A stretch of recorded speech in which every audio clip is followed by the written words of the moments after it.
350,000 people. The Greater Belfast population is around 670,000 people. It is a very young population and is well known for its nightlife with many pubs, clubs and places to eat, including Michelin-starred restaurants as well as music venues. There really is something for everyone here, so please go out and enjoy it all. Just be careful of the locals, as they generally don't go out for just one or two drinks. If you join their company, you may live up into the early hours of the morning. Belfast's linen industry was once so big, Belfast got the nickname Linopolis. The shipyards in Belfast became the largest in the world, and at one point produced 1/4 of the entire UK shipping by tonnage.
As we drive back into the city centre, we are crossing the River Wagon, and on the left you can see the Waterfront Hall, built back in 1997, and a great venue for small concerts and events. At the end of the bridge on the left is a sculpture, the Beacon of Hope, which was erected to symbolise peace, but it has gained a couple of nicknames, one being Numa with Owner, and the other one being the Thing with the Ring.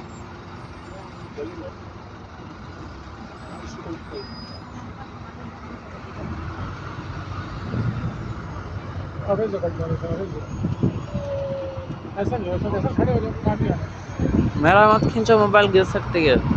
On the right coming up are the Wagonside courts. During the Troubles, the courts were often the target of bombings, so when this new courthouse was built in the mid 1990s, it was of concern to a lot of people when it was mostly in glass, as this was thought to be an invitation to blow it up. Thankfully, this did not happen. Next on the right is the Royal Courts of Justice, or the High Court. This building was opened in 1933, and the large wall you can see around it is not an original feature, but is in fact a blast wall erected to protect the building from bombs.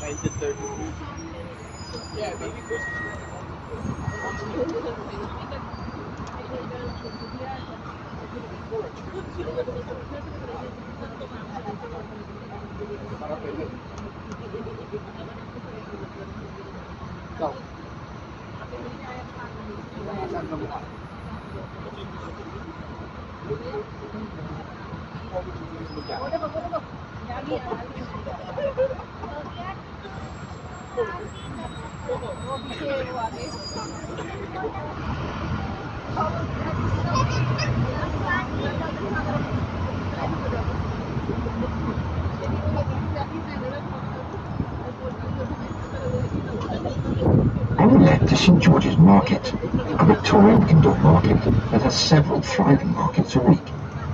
Its most popular is the Sunday morning market, with all sorts of foods available, plus live music and market stalls. It underwent an extensive and expensive renovation in the late 1990s and is also used for small civic gatherings and concerts.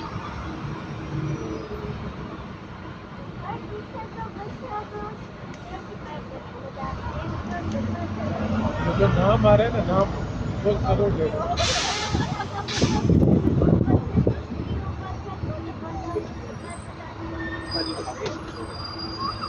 सुनिए ना ज़्यादा मजा बंद में तो वैसा ही लगता है जैसे नीचे में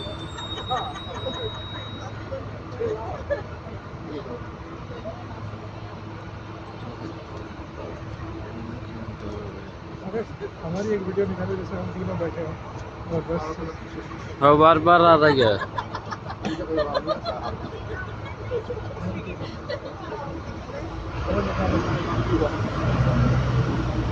On the left you can see the British Telecom building, which has no windows on the ground floor, and parts of the building have its windows boarded up.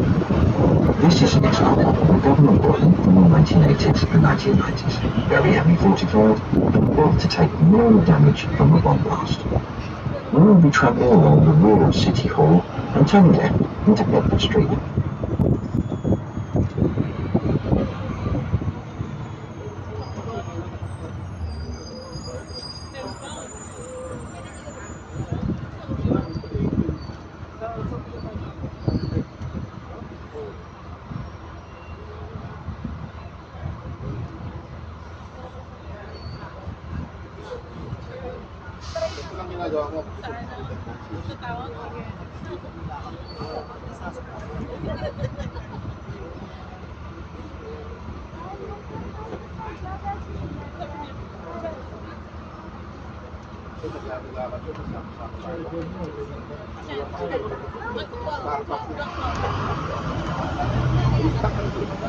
देखने में भी मजा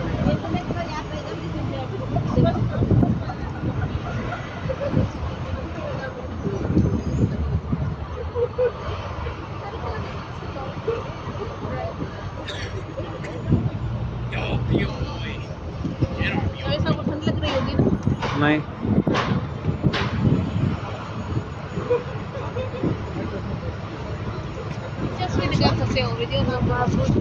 बाद में screenshot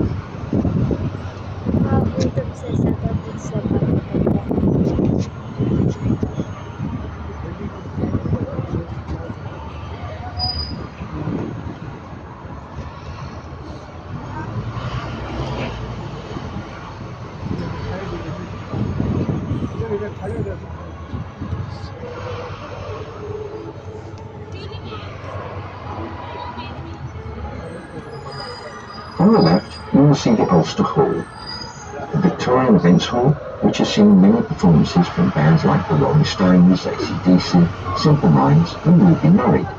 It is where Led Zeppelin first performed Stairway to Heaven.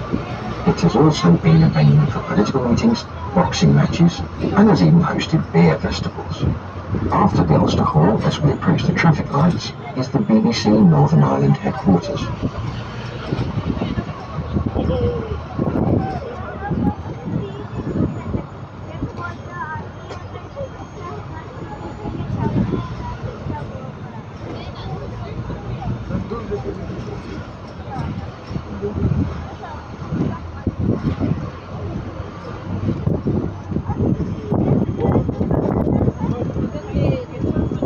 We are currently travelling along the Golden Line, which is the 1 mile stretch between City Hall and Queen University. This is where the main nightlife of Belfast happens, home to many pubs, clubs, restaurants and fast food takeaways. It's a very vibrant student area, mostly coming to life at night.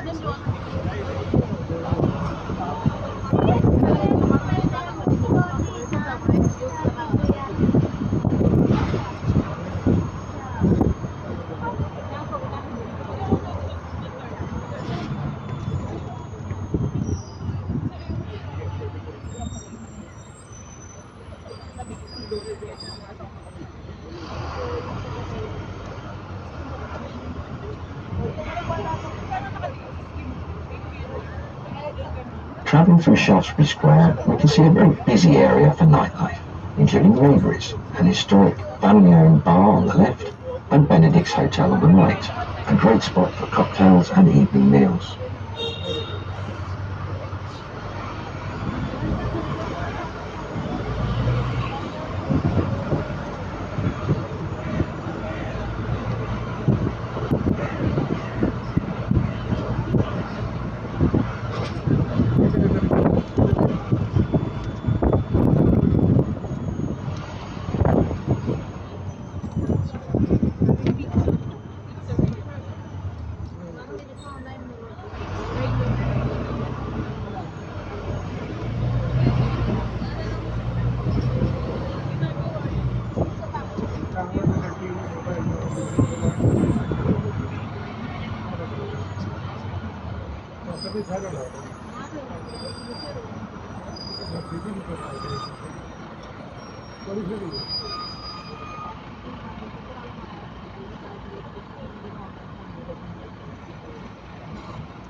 Coming up on the left is Queen's University's main building, the Lanyon Building, named after the designer Sir Charles Lanyon. Queen's University was opened in 1849 and offers about 300 courses to students. Its grounds are open to the public and it is right next door to the Botanical Gardens. The gardens, which are highly recommended for a visit, feature a Victorian farmhouse as well as the Ulster Museum and its collections of art.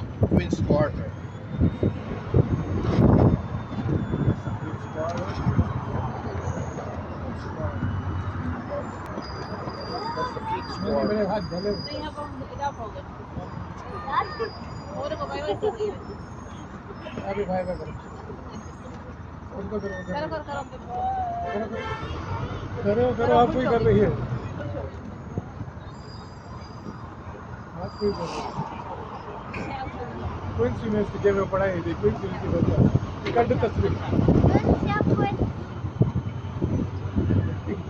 अगर mobile गिर This जाती is Elmwood Avenue, a typical leafy, tree-lined street in the more expensive BT9 postcode area of Belfast. Interestingly, it has two churches, one at each end of the street, one called All Saints and one called All Souls. At the bottom of the avenue is the Queen's University Medical Biology Building, where many a young doctor and nurse have been trained. The building joins onto Belfast City Hospital with its iconic tower block, which can be seen from much of Belfast. Mobile मत गिराना यार उसकी एक बच्चा था के मुंह पर सोते थे उसका नाम मोहम्मद अवैस था उसका बाबू उसके हाथ पकड़ करता था और बस स्कूल भेजता था जैसे मोहम्मद अवैस स्कूल गए तो जाता था और फिर की टीचर से डांटती थी उसका बाबू कोने में खड़ा होकर उसे खुश होते हुए दिखता था अब नहीं तुम्हें इसलिए पता था ताकि तुम्हें पता चला तेल अच्छा था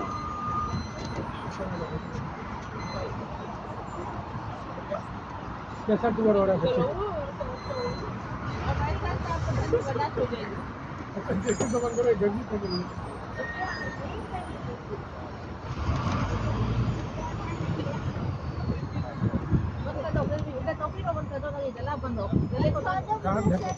कहाँ ढको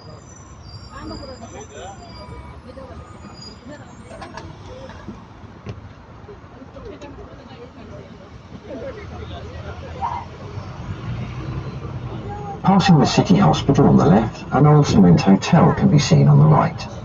This was the Russell Court Hotel, which was blown up twice in the 1970s, forcing its owners to abandon it. For a period, it was used for nurses' accommodation and emergency accommodation.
हम तो देखो आपको झंडा उड़ने का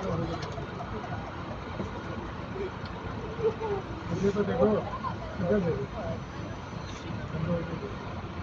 इधर ही देखो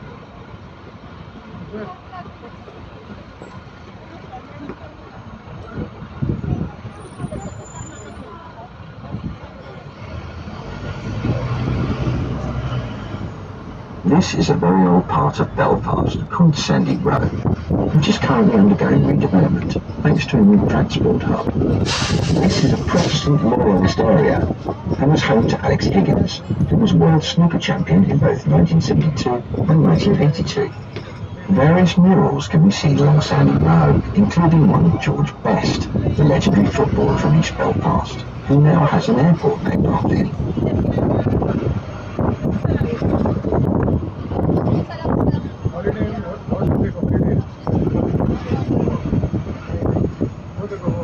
बच्चा बुला रहा था right side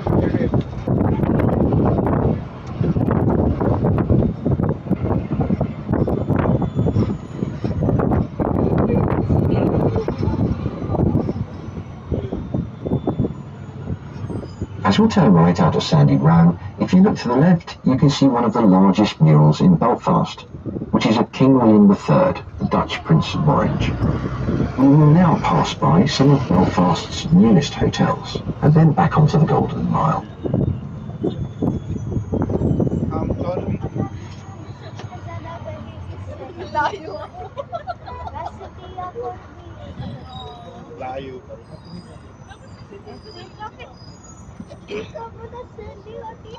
Yandan dedim si Darla.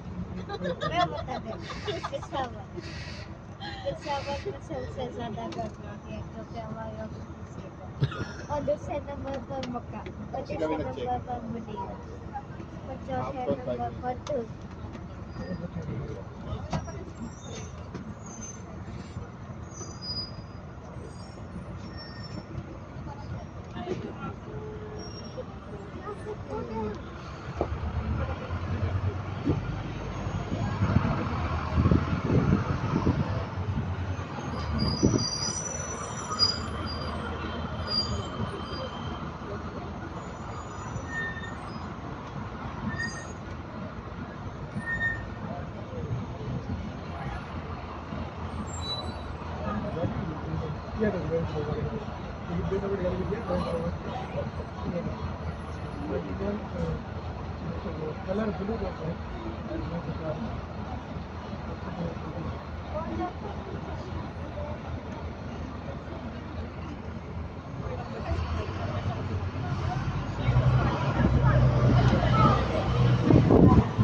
Victoria Street is the home of Belfast's most famous hotel, the Europa Hotel. It is famous for all the wrong reasons, because it was bombed out 36 times from when it opened in 1971 until 1993. It is also where Bill and Hillary Clinton stayed when they visited Belfast in 1995. On the right opposite the hotel is Belfast's most famous pub, the Crown Liquor Saloon, which is a very fine example of a Victorian gin palace. It is divided into private snugs and has featured in various TV shows and movies, including Odd Man Out and an episode of Cold Feet. It is very heavily decorated with tiles and stained glass windows, all produced by Italians who were in Belfast building churches and were persuaded by the owner of the pub to work on his bar. Also on the left is the Grand Opera House, one of the finest auditoriums in Europe and possibly the most bombed theatre in Europe. As when the Europa Hotel got bombed, the Opera House was often damaged too. Charlie Chaplin performed here, and so did Luciano Pavarotti, among many others.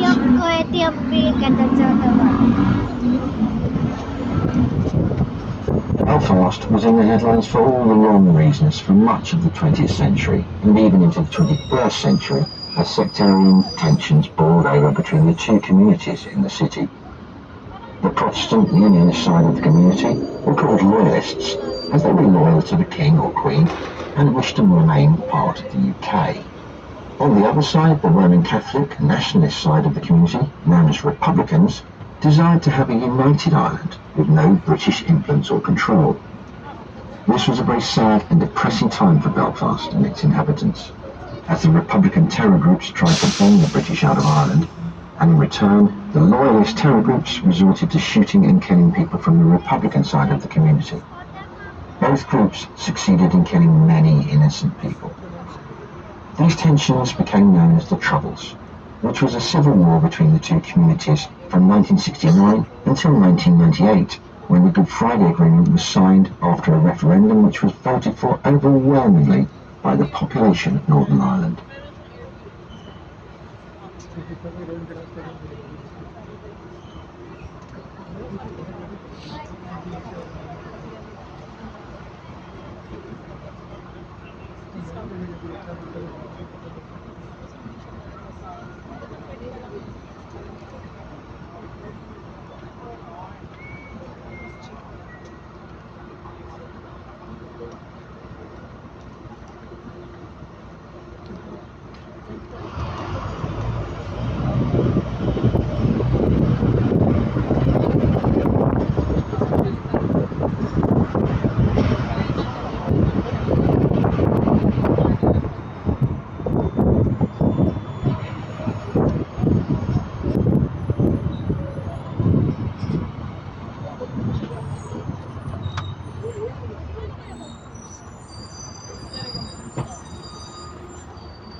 As we drive through both sides of the community, you will see identifying murals showing these communities' fallen heroes, their stories, and their affiliation with other political struggles across the world.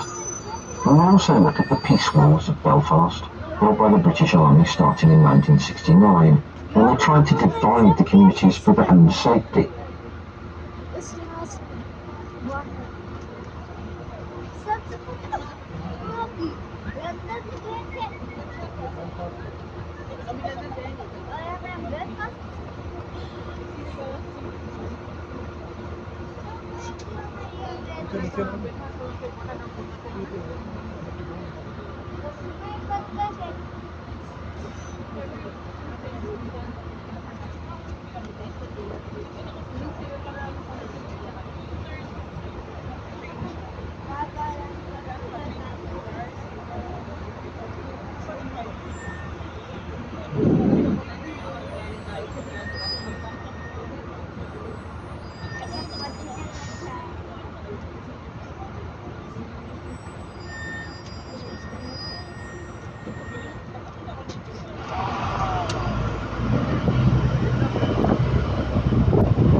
As we turn left into Divis Street, we are entering the heartland of republicanism in Belfast.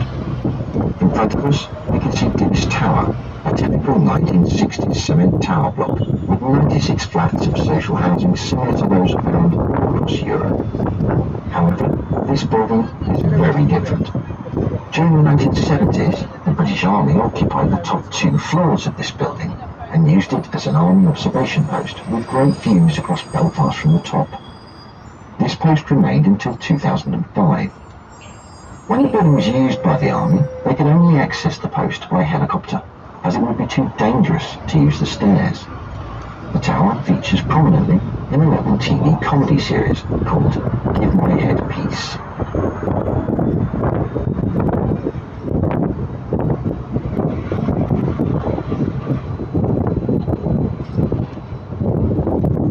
On the right, above the red brick houses, the peace line is very clearly visible. This peace wall divides the Republican Falls area with the Loyalist Shankill area, where similar houses are only a few feet away from the fence. The peace wall continues to the right as we drive along the road, and if you look along some of the streets on the right, you can see they've been completely sealed off, with no access to the other side at all. The large mill on the right acts as a peace line, and it has 2 entrances for the workers to use, one for the Catholic workers to use, and another on the other side for Protestant workers.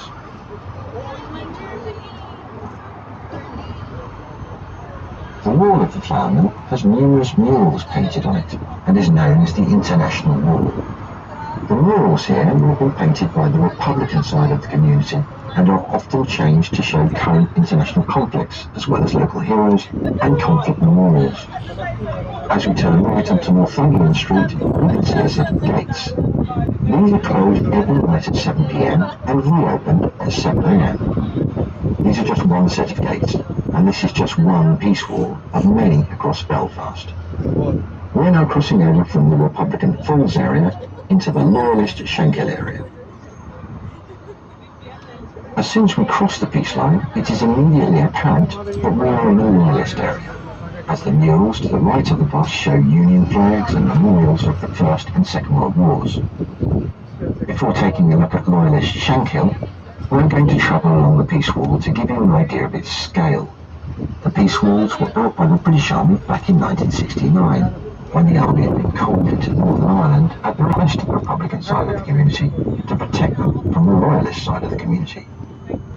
Not knowing what to do with the 2 communities who were trying to kill each other, the army decided just to keep them apart, and they started building temporary peace lines, mostly using corrugated iron walls.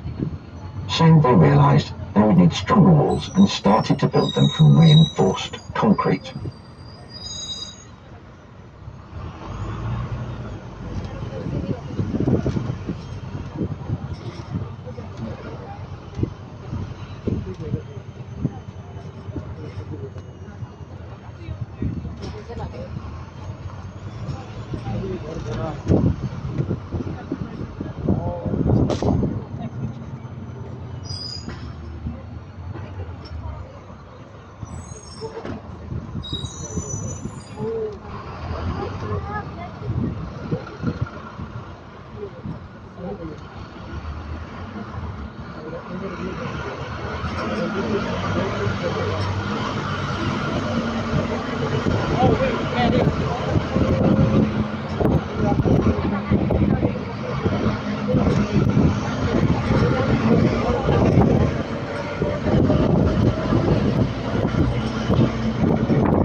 SM का glove वन में फंस सकता है और SM का हाथ तो गिर सकता है. As you can see, the walls are very strong, but they weren't tall enough, as stones and missiles could be thrown over the wall. The British Army put a fence on top of the wall, but this was still not high enough, so they had to put a fence on top of the fence on top of the wall. However, the wall is still not high enough. If throwing stones was an Olympic event, Northern Ireland would be gold medal winners every time. Along the wall are various paintings and graffiti paintings painted by artists from all over the world. And if you look closely, you can see what tourists from around the world have written messages of peace on the wall inside their names. There are a few dirty jokes written on the wall, so it's perhaps best not to look too closely. If you look left, when the bus turns to the right, you will see the Lanark Great Gates, one of the biggest crossings of the peace line. These gates are usually open 24 hours a day, but if the police see any trouble, they can remotely shut the gates as they are electronically operated.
As we turn right onto the Shankill Road, we can see numerous murals on the gable walls of buildings, many of which portray local loyalist fleet pants.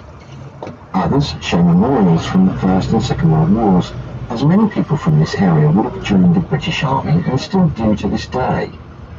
Other murals show memorials to the loyalist paramilitary groups set up during the Troubles, in opposition to the Republican paramilitary groups.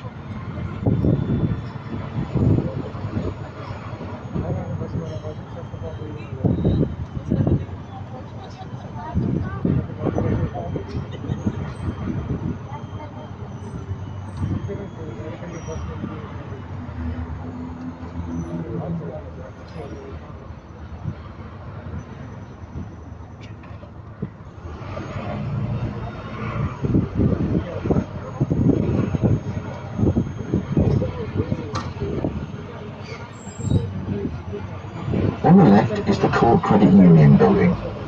This was the site of the Shankill bombing on the 23rd of October 1993. At the time, this building was a fish shop, and it was blown up by the IRA, killing 9 innocent shoppers on a Saturday afternoon. The bombing brought about a terrible time in Northern Ireland's history, as the loyalist paramilitaries mounted a campaign of terror against the Republican side of the community. Eventually, this culminated in the IRA calling a ceasefire 10 months later in August 1994, and this started what we now call the peace process. Near here, you will also see murals of the King and Queen, as well as murals commemorating various bombings and murders that took place on the Shankill Road.